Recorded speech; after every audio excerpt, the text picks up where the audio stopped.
Рузилия Гыльфанованың машина йөртү стажы 9 ел, бәйгедә исә тәүге катнашуы.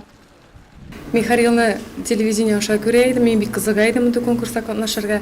Һәм бу ниһаять миңа оештыручы хезмәткәрләр шалтыратып, бу тәкъдим ясалар һәм мин аларга ризалаштым.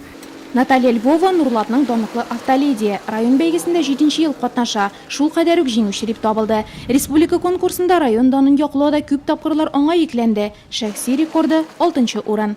Из года в год уже участвую просто. Елның елы катнашам, катнашасым килеп тора. Үз-үземне сынау дип саныйм. Мин булдырам дип үземә исбатларга тырышам.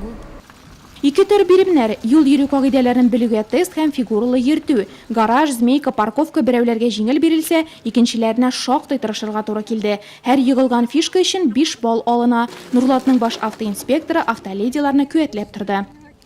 Должны показывать пример и мужчинам, и вообще на дороге всем.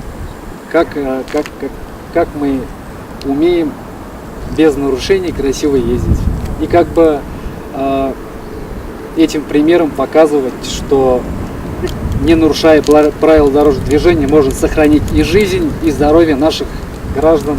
Бәйге тәмам, урыннар билгеләнде. Нурлатның иң оста автоледи итеп быел янә Наталья Львова танылды. Барлык катнашучылар да бәйгедән бүләкләр алып китте.